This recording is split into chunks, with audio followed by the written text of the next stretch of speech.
Que bom. Bem, o nosso tema de hoje, ele vem da passagem que o Cristo disse: se alguém vos bate na face direita, apresentai-lhe também a outra. Aí eu peguei, criei o seguinte tema.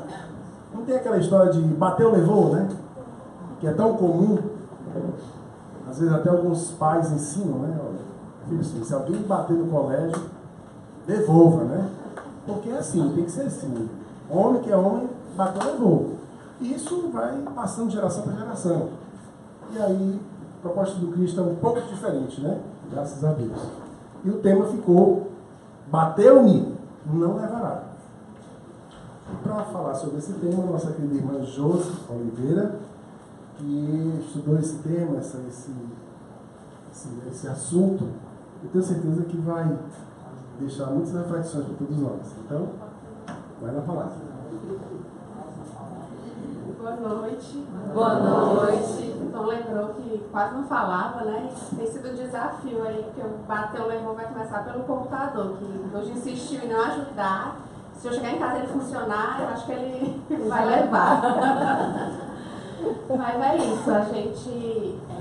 É muito importante quando a gente está aqui com esse desafio de conversar com vocês, porque não coincidentemente, porque a gente sabe que coincidências não existem, várias situações acontecem para que a gente exercite essa passagem, né, esse tema. Não é por acaso que a gente escolhe.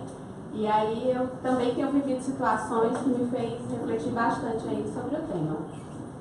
E aí como o Jânio dá para ouvir aí atrás? Como o Jânio bem falou, vou aumentar, né? Como o Jânio bem falou, a gente tem a questão do automatismo, que é o velho bateu, levou, né? De fato, infelizmente, isso é muito ensinado até nas escolas, infelizmente, né? Os pais aí, quando pequenininhos, às vezes não só pais de meninos, também ensinam, ó, te bateu na escola, você devolve, né? Não pode apanhar. E aí a gente acaba crescendo muitas vezes com essa história.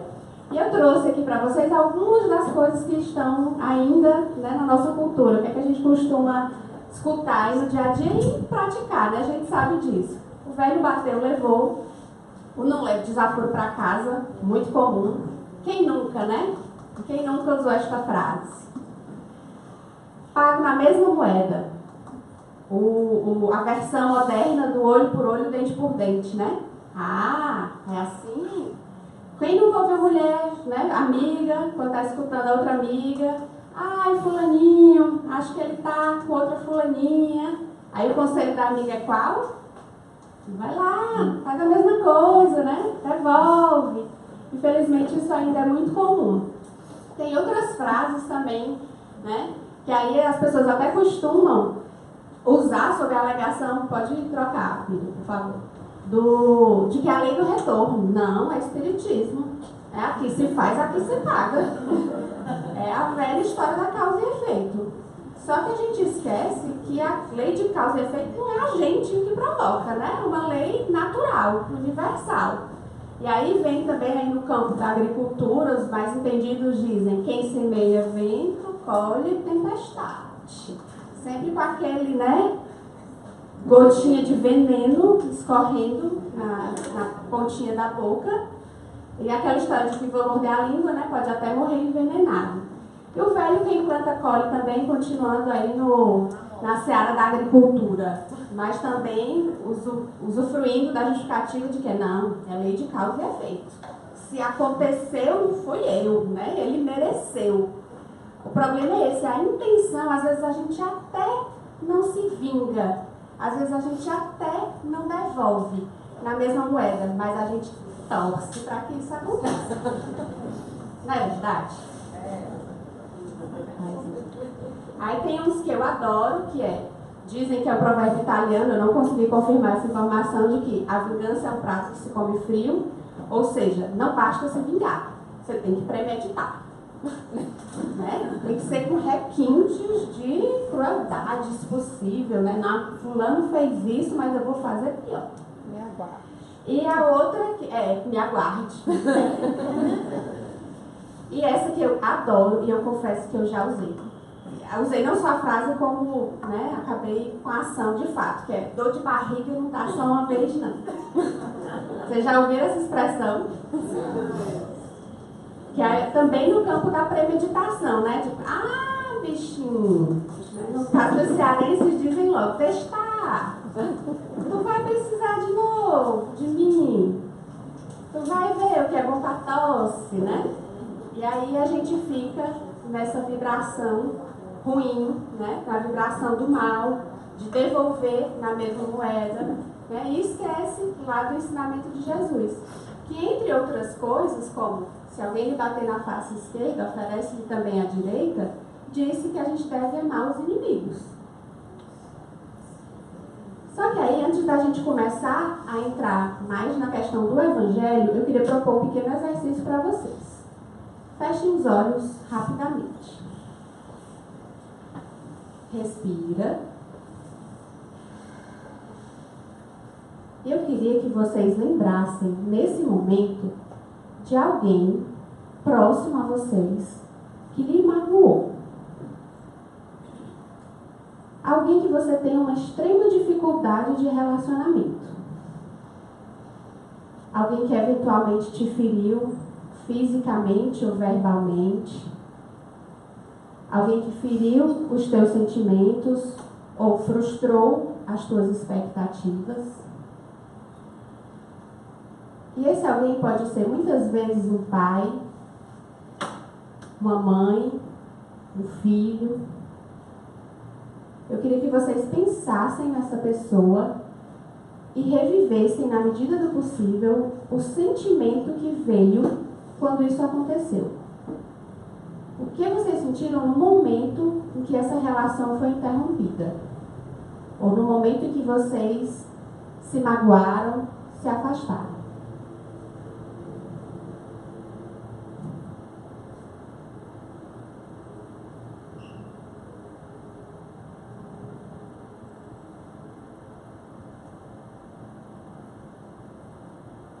Respirem mais uma vez, profundamente. E aos poucos vamos voltando aqui para a gente falar do Evangelho de Jesus. A gente vai voltar nesse exercício, tá?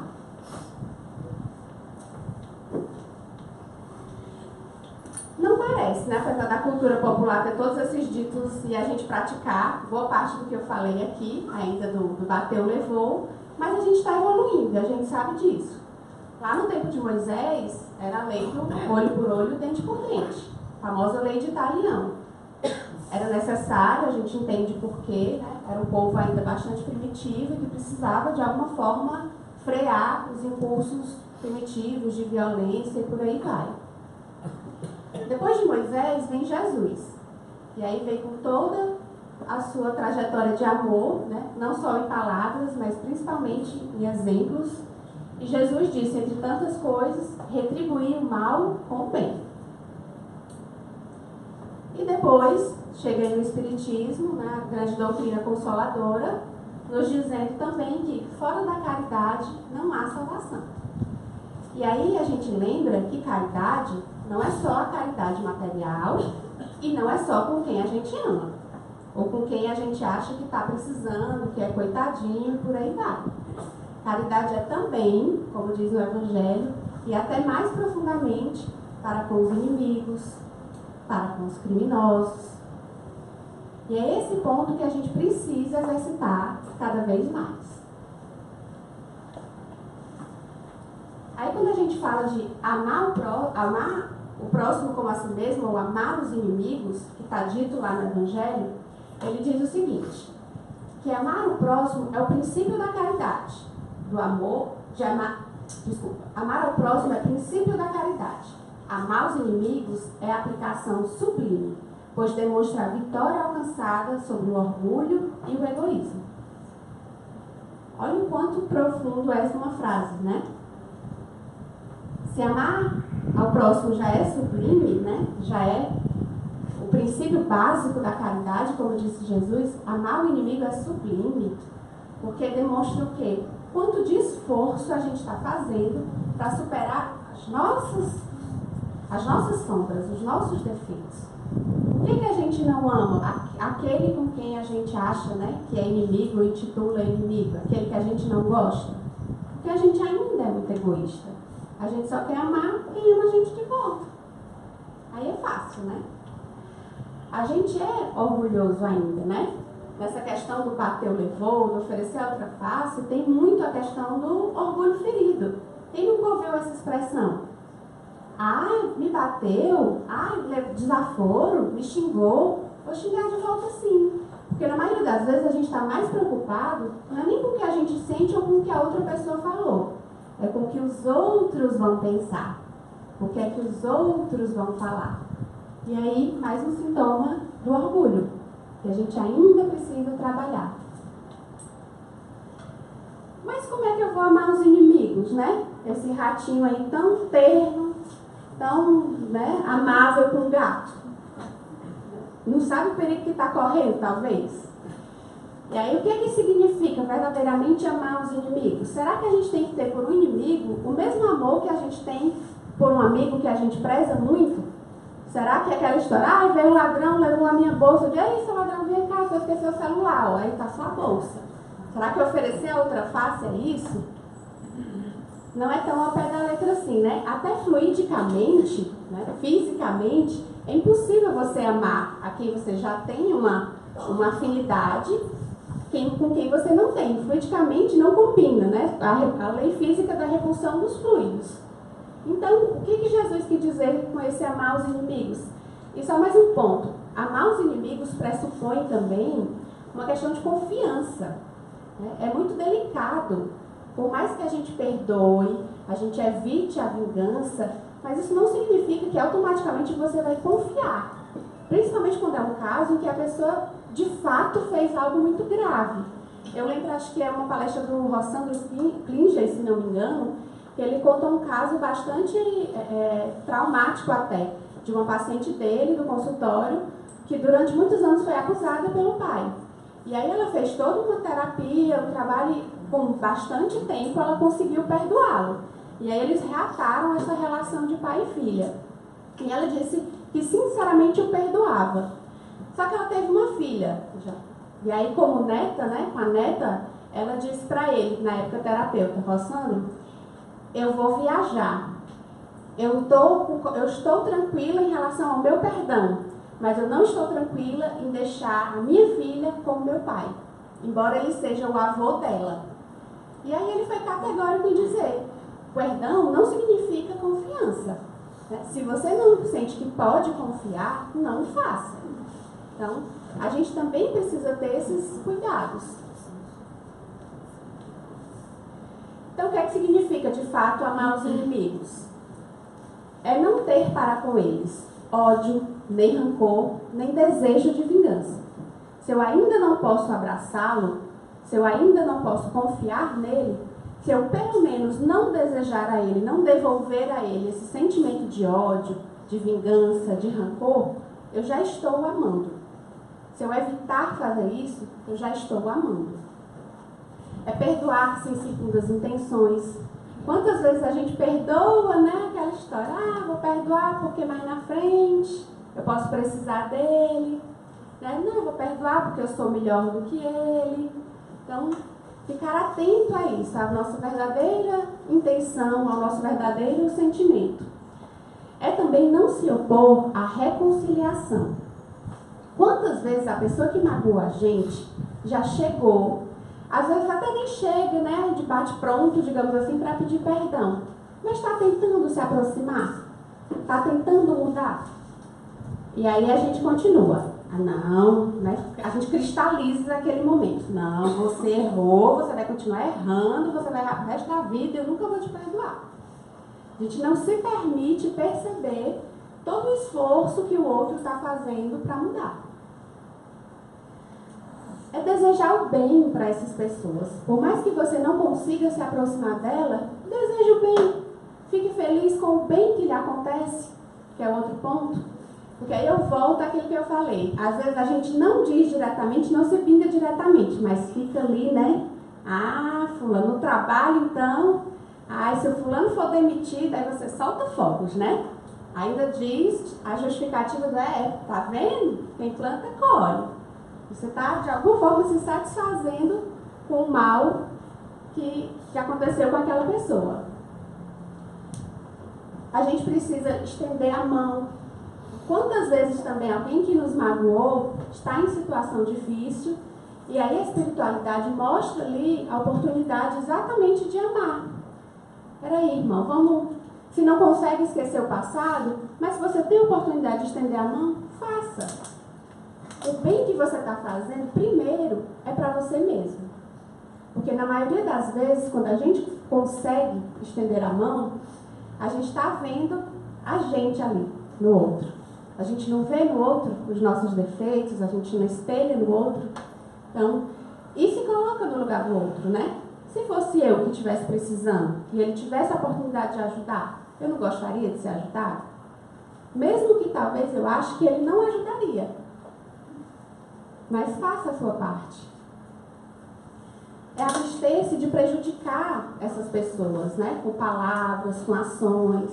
Às vezes a questão já passou, anos se passaram, você nem precisou mais reencontrá-lo. Até inconscientemente, né, o perdão está se encaminhando ali, mas aí quando, né, surge uma oportunidade de você reencontrar, ou aquela pessoa de alguma forma precisa de você, aí vem à tona todo o sentimento ruim e você acaba, às vezes, com uma palavra prejudicando. E com silêncio você poderia ter ficado calado, poderia ter deixado, né, de fazer o mal. Eu lembro bastante assim de questões de emprego, né, de trabalho, no ambiente organizacional. Se você tem uma rixa com aquela pessoa, de alguma forma um muda de emprego, outro é promovido, muda de cidade, tá? Mas se existe ali, né, uma relação que precisa ser continuada, de alguma forma vocês vão se reencontrar. E aí, muitas vezes, um que era líder vira liderado do outro, e aí volta tudo à tona. Então, assim, tenta já arrumar, né, na primeira oportunidade que tiver, fica protelando. Deixando para outra encarnação, né? Nós espíritas, às vezes, ainda temos essa justificativa. Ah, não, estou cansado dessa encarnação, deixa para a próxima. É não retribuir o mal com bem.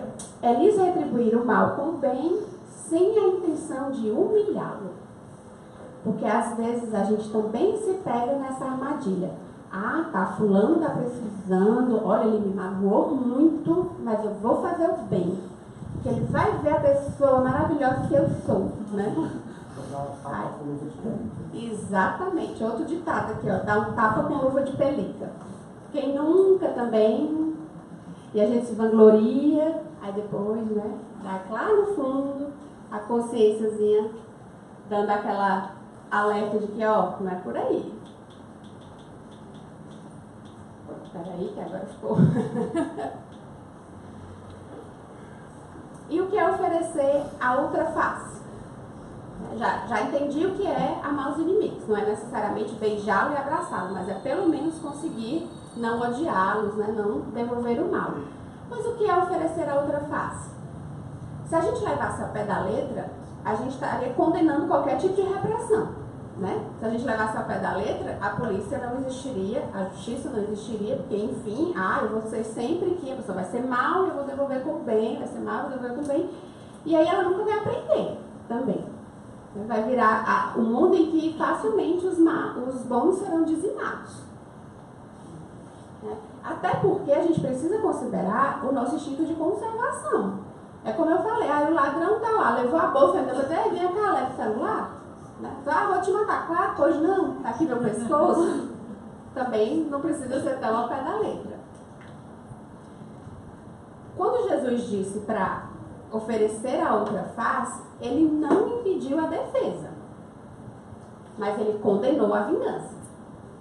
Ele ensinou que não era preciso retribuir o mal com o mal. Ele disse que a gente deveria aceitar com humildade tudo aquilo que tende a rebaixar o nosso orgulho.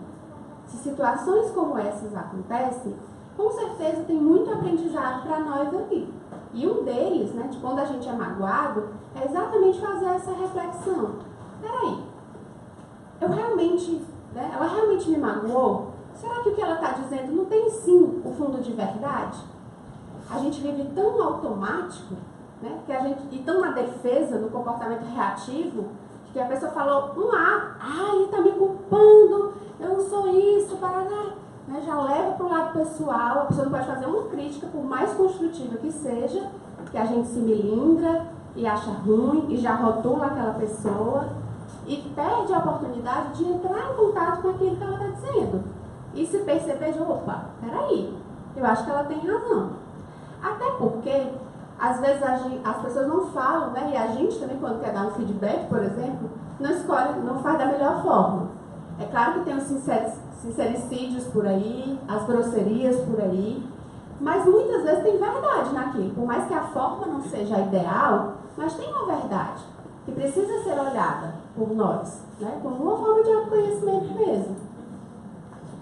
E Jesus também disse que era mais glorioso, que a gente precisa lembrar, é mais glorioso ser ferido do que ferir, suportar uma injustiça do que cometer uma. Então, quando a gente sofre uma situação de violência, por mais que a gente se sinta injustiçado com aquilo, lembre-se, somos todos filhos do mesmo Pai. Quem cometeu uma violência com a gente também é filho de Deus. E que bom que a gente está nessa situação de não cometer a violência. Alguma coisa a gente já avançou. Se a gente não precisou, né, fisicamente maltratar ninguém, se a gente já controla o nosso instinto ao ponto de não bater, de não matar, a gente já está no estágio mais evoluído. Que bom! E aí lembremos de se colocar no lugar do outro. Aquele criminoso que seja, está fazendo o que talvez a gente já fez, se não nessa, mas em outras encarnações. E Deus, como Pai justo e misericordioso, vai nos ajudar a seguir e vai ajudar também aquele irmão a reparar o mal que ele cometeu. Eu trouxe alguns exemplos também, não necessariamente religiosos, né, mas que seguem nessa mesma linha de oferecer a outra face. Aqui uma frase do Marco Aurélio, imperador romano, conhecido exatamente, a morte de Marco Aurélio coincidiu com o fim da chamada paz romana, né? Apesar do império todo ter sido bastante caracterizado por guerras, mas Marco Aurélio deu uma importante contribuição para a manutenção da paz, na medida do possível, dentro do império. E aí uma das frases mais conhecidas dele é essa: a melhor vingança é não ser como seu inimigo. No momento em que a gente ainda respira nessa vibração da vingança, a gente se iguala, a gente desce o nosso padrão vibratório. O Marco Aurélio lá atrás já dizia, olha, não seja como seu inimigo, seja superior nesse sentido. Opa, eu estou nesse patamar aqui de vibração, eu consigo controlar. Por que que eu vou, né, baixar a guarda e acabar devolvendo na mesma moeda? Tem uma outra citação que eu trouxe também do Nelson Mandela. Como vocês sabem, Mandela está fazendo 100 anos este ano, se estivesse vivo, né, estaria completando 100 anos. E aí, também um grande ícone da paz, por tudo que fez, né? Acabou com o regime de apartheid de 45 anos. E aí, uma das coisas bacanas também, de muitas que ele disse é: quando eu saí em direção ao portão que me levaria à liberdade, eu sabia que, se eu não deixasse a minha amargura e o meu ódio para trás, eu ainda estaria na prisão. Ou seja, né? Mandela também, assim como nós, sentiu sim ódio. Sentiu desejo de vingança, de amargura, mas conseguiu superar tudo isso. E em toda a sua luta, nunca utilizou das armas. Destruiu todo um regime de apartheid e conseguiu unir, né, o povo. Para mim, a grande lição do Mandela não é nem só a luta em si, né, até porque passou 27 anos na prisão e tal, mas é quando ele sai, e algum tempo depois, se não me engano, 4 anos depois que ele sai da prisão, ele é eleito presidente, ele consegue governar. Porque ele pode até ter sido elevado, né, ai que bom, conseguiu, venceu o apartheid e tal, mas tem toda uma maioria branca também na África que está com aquele... Foram anos e anos, né, mais de 40 anos, cultivando ódio racial. Então, assim, um cara que consegue governar e evitar, né, por mais estopins que tivessem a todo momento uma guerra civil, é louvável. E acredito que ele só conseguiu fazer isso porque ele internalizou. Ele foi o exemplo disso. Quando ele diz exatamente isso aqui. Eu não saí da prisão, quando eu saí da prisão, eu não levei os meus sentimentos de amargura e de ódio. Mais um. E aí, trazendo pra gente, pra nossa realidade espírita. O que é que o Espiritismo traz também com esse conceito pra gente? Que a gente precisa ter fé na justiça divina e num Pai infinitamente misericordioso e justo. Como eu disse, Deus é Pai de todos nós. Como diz a saudação da yoga, Deus que habita em mim sauda o Deus que habita em você. Em todos nós. Todos nós temos essa centelha divina. Quanto mais a gente elevar o nosso pensamento acima da vida material, menos seremos magoados pelas coisas da terra. Muitos dos nossos melindres, das nossas mágoas, das nossas tristezas, são apenas porque a gente ainda é muito apegado ao mundo material. Quer ver um exemplo disso? Está no dia a dia da gente? Trânsito. Ah, bateu no meu carro, pra quê, né? A pessoa vira um monstro, desce, não quer saber se você foi culpado, se não foi. Às vezes a pessoa nem escuta o seu pedido de desculpa, você vai pagar, e foi isso, e foi aquilo. Outro exemplo clássico de bateu, levou no trânsito. Um indivíduo que te fecha. Quem nunca correu atrás para dar uma fechada também, hein? Uma buzinada. A buzinada, você nem entende por que a criatura está buzinando, qual é o seu instinto imediato. Na buzina também, né? Trânsito é uma oportunidade incrível, diária, que temos de exercitar o oferecer a outra face. Porque o oferecer a outra face é no dia a dia, é nas nossas atitudes, não é só com as pessoas. A gente não precisa esperar alguém me magoar para eu exercitar e mostrar o outro lado, não. E inclusive com a gente mesmo. Quantas vezes a gente não se perdoa? Quantas vezes a gente fica ali remoendo, eu errei, eu sou vítima, e não supera isso de, peraí, eu vou oferecer a minha outra face para mim mesma. Em que sentido? Não, peraí, eu errei, mas eu sou capaz de recomeçar. No Espiritismo, mais, ou em qualquer religião reencarnacionista, a gente precisa lembrar que a gente considera o passado e o futuro. Porque a vida presente, esse momento, é só um pedacinho. Né? É um grãozinho de areia, um universo de vidas que vivemos e que ainda viveremos. Então, por que continuar alimentando o mal se eu ainda tenho todo um universo de vidas para viver, se eu ainda vou reencontrar possivelmente aquela pessoa em outras oportunidades? As pessoas e as atitudes, elas são instrumentos de evolução. Foi isso que eu acabei de dizer. O nosso dar a outra face é todos os dias. É no dia a dia, nas pequenas coisas. É quando o filho da gente grita e a gente quer gritar de volta. Né? A gente não consegue respirar, controla a birra, né? Baixa, olha para a criança. Enfim, explode. Não tem mãe perfeita aqui. Tem a mãe que é possível ser agora, tentando melhorar. Agradecer é também uma oportunidade da gente agradecer as ocasiões para exercitar a paciência, a compaixão e combater o nosso orgulho. São instrumentos diários que a gente tem de estar trabalhando essas questões que ainda precisamos trabalhar. Paciência, como eu falei no trânsito, então, é sempre bem-vinda. E o que é que a gente pode fazer para ajudar nessa tarefa? Né? Que exercício?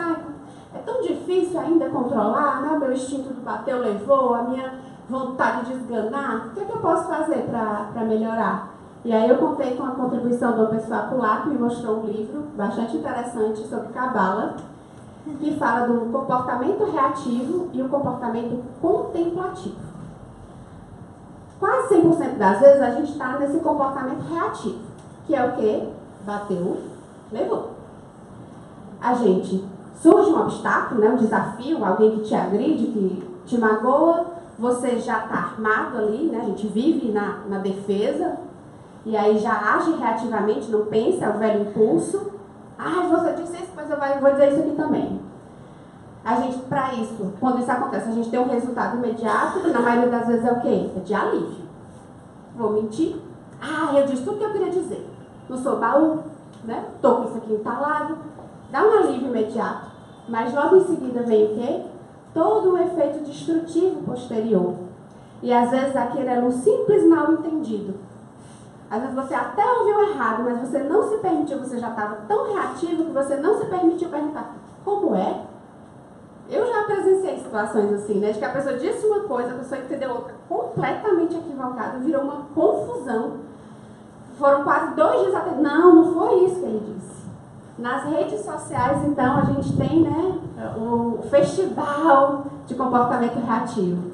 Porque hoje em dia você é branco ou você é preto, não tem mais possibilidade de cor, você é A ou você é B.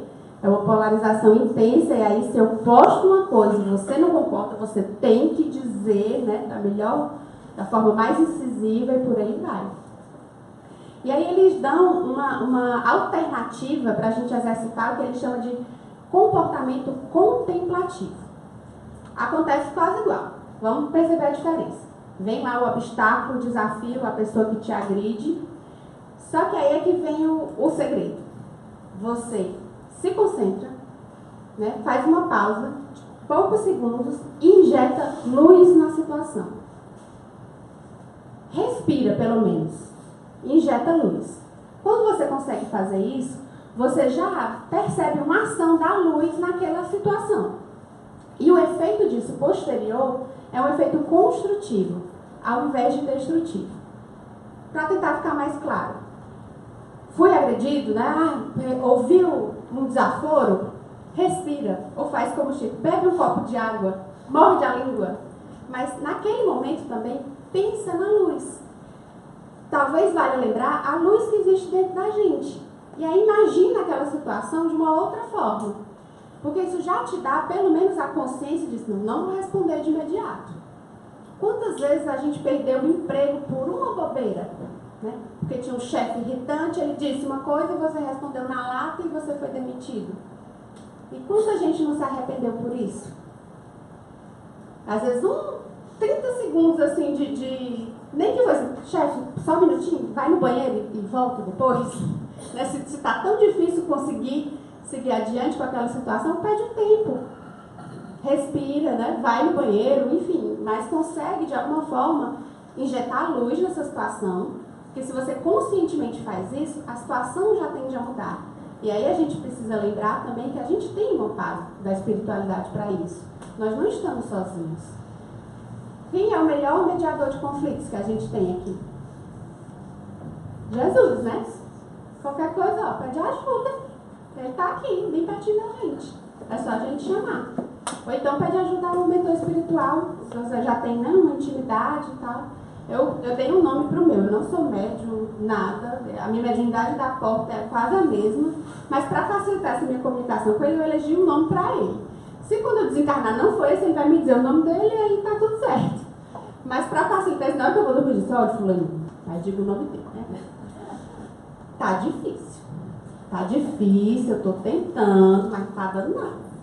Aí eu peço para ele me ajudar a, né, refletir sobre a situação e peço para ele o seguinte também. Olha, fulano, faz o seguinte, me ajude numa coisa. Vamos conversar de mentor para mentor? Conversa lá com o mentor da pessoa também, né? Para ver se ela melhora, né? Se ameniza pro teu lado. E aí a gente vai. Porque uma das dicas aqui nessa questão de injetar luz é exatamente você fazer uma prece. É uma meditação. Eu falei uma respiração, porque às vezes no calor do momento, né, você conseguir pelo menos respirar já é muito.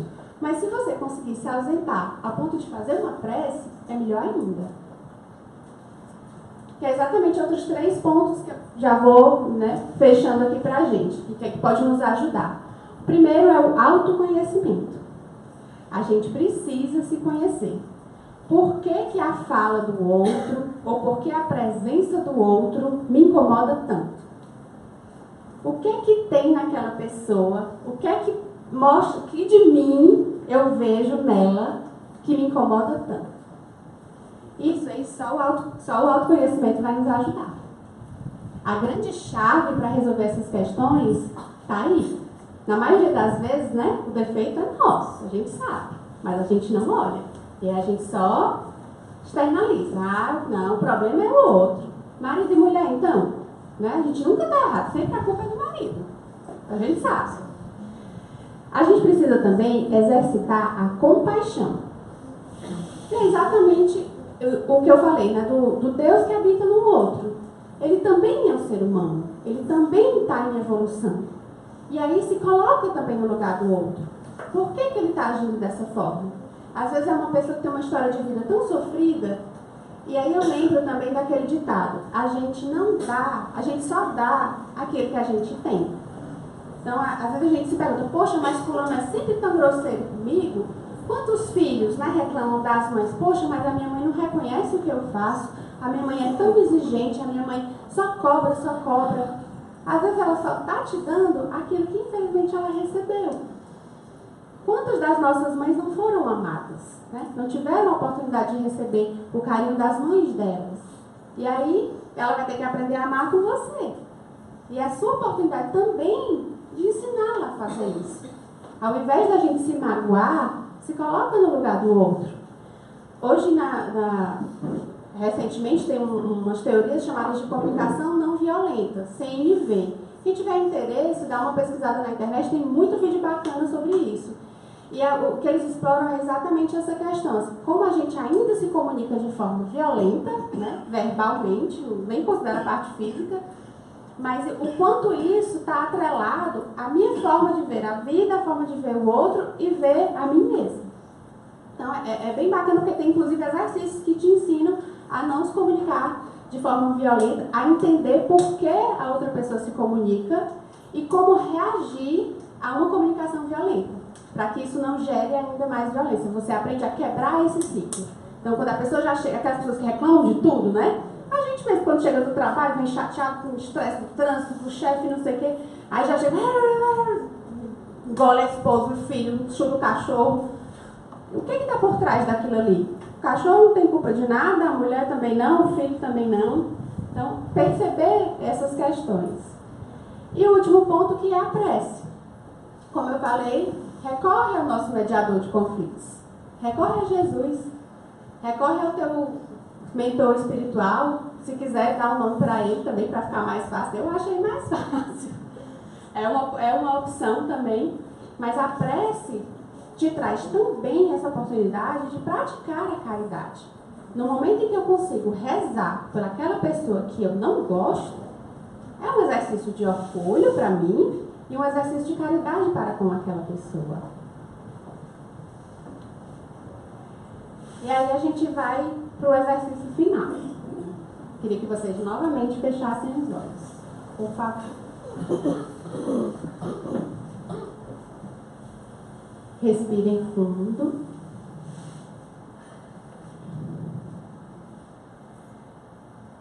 Relembrem daquele sentimento que veio à tona e daquela pessoa que magoou vocês, ou desse relacionamento que foi desconstruído, interrompido. Percebam essa mágoa que ainda há, ou essa tristeza. E agora mentalizem essa pessoa na frente de vocês. Num ambiente tranquilo, numa paisagem da qual vocês gostem. Pode ser um jardim florido. Vocês podem ouvir som de cachoeira. Mas um ambiente de bastante paz.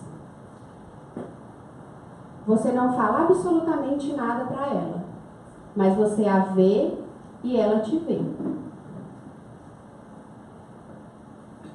E se imagine nesse momento oferecendo a esta pessoa um buquê de flores brancas. Vocês não precisam falar nada, apenas ofereça as flores e perceba o como você se sente neste momento.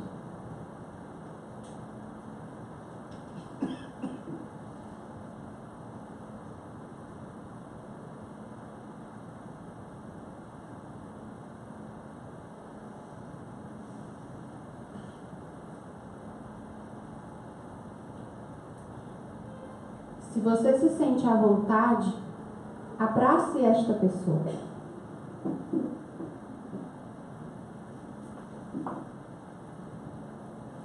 Sinta a energia que transita entre vocês.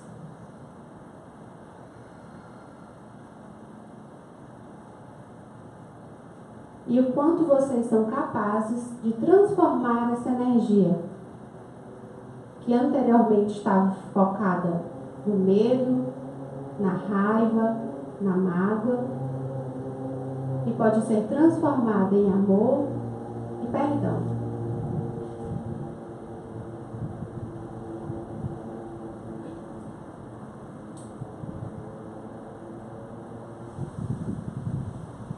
Respirem.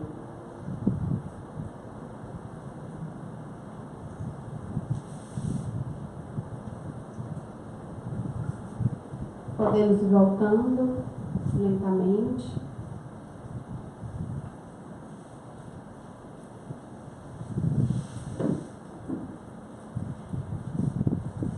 Esse é um exercício que vocês podem praticar diariamente.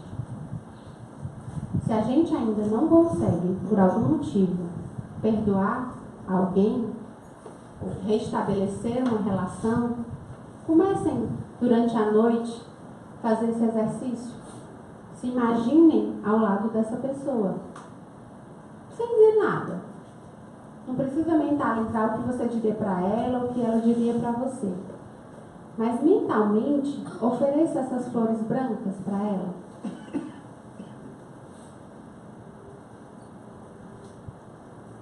E é assim que é mais uma das formas que a gente tem de oferecer a face direita. E de seguir o exemplo do Cristo.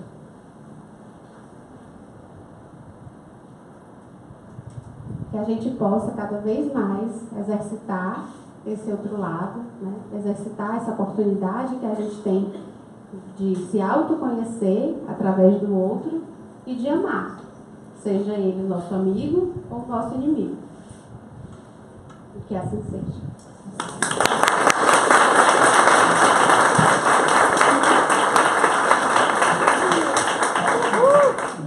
Reflexões aqui da Josi. Quem quiser fazer alguma pergunta sobre o tema, aquela pergunta que ficou ruminando na sua cabeça enquanto ela falava, mas e se for assim, assim?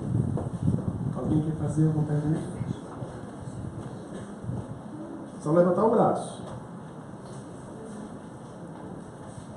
Opa, pois não. Não é, nem bem uma pergunta, é mais uma colocação. Pois não. Né? Obrigada. Eu acho que é mais uma colocação, porque hoje em dia, quando você dá uma segunda chance, né, e aí tirando toda a opinião alheia, você se expõe muito, né? E algumas relações, inclusive abusivas, a dor é muito grande. Aqui que você se refaça, dá uma segunda chance, ou pelo menos imaginar estar próximo da pessoa que maltratou é bastante complicado. É preciso um exercício diário muito de até auto-perdão e autoconhecimento, como você falou, né? E muitas vezes você não se aproxima do próximo. Eu acho muito positivo você pelo menos não querer o mal, mas a aproximação é muito complicada. Obrigada. Com certeza.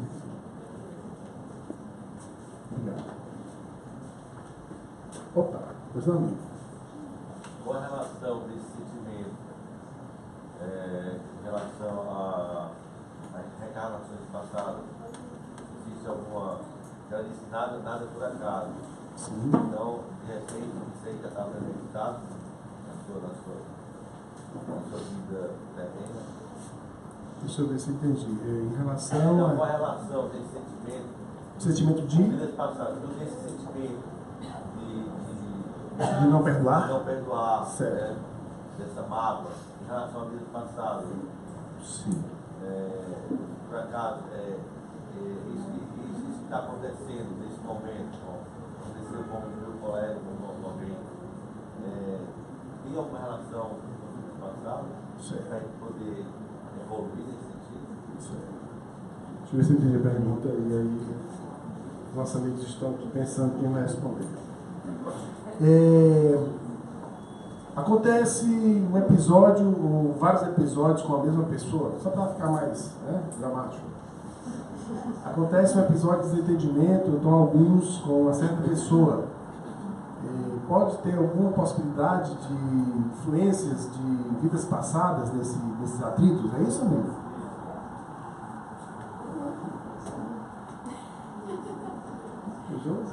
Tá todo mundo aqui assim. Tá fazendo um quadrado. O Tom me apontou, apontei para a Josi, Josi para o Hugo, para o Tom. O Tom vai falar. Olha, quem perguntou? Que é o amigo, né? Olha, quando a gente que vive nesse olhar da vida espiritual, a gente tem uma tendência muito a colocar ou a vidas passadas ou aos espíritos, aos desencarnados, né? Então a gente tem que ter muito cuidado com essa observação. Primeiro, antes da gente pensar que é de vidas passadas, a gente tem que parar e pensar no meu olhar, né? Isso na minha maneira de ver.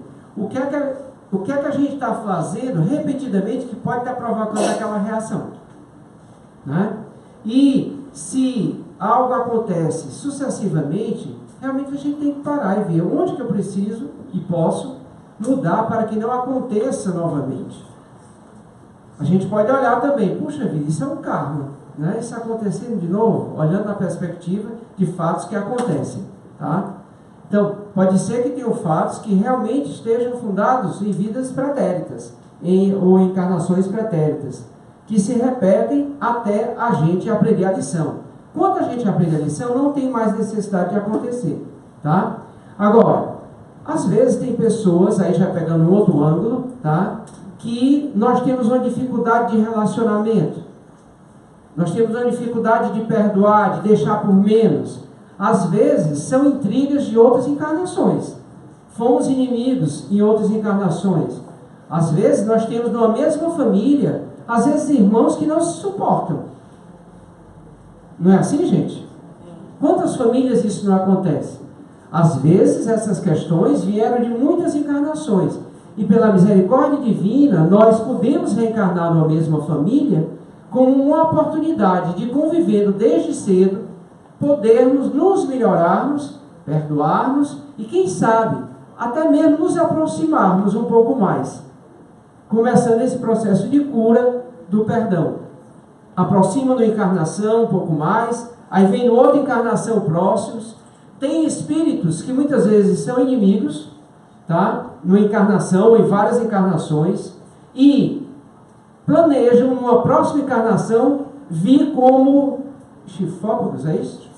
Chifópagos. Aqueles espíritos que vêm num corpo ligado, né? Nasce e tem que fazer uma cirurgia para separar, às vezes pela cabeça, às vezes pelo estômago. Vocês conhecem esses casos, né? Muitas vezes são espíritos inimigos em muitas encarnações, e planejando a encarnação seguinte, eles decidem, olha, vamos aproveitar essa encarnação, vamos vir bem juntos. E muitas vezes, tá, esses espíritos, eles são levados pela contingência da limitação física até ele que chegar a um acordo. Porque já pensou, ligado pela cabeça, um quer ir para cá, o outro quer ir para lá?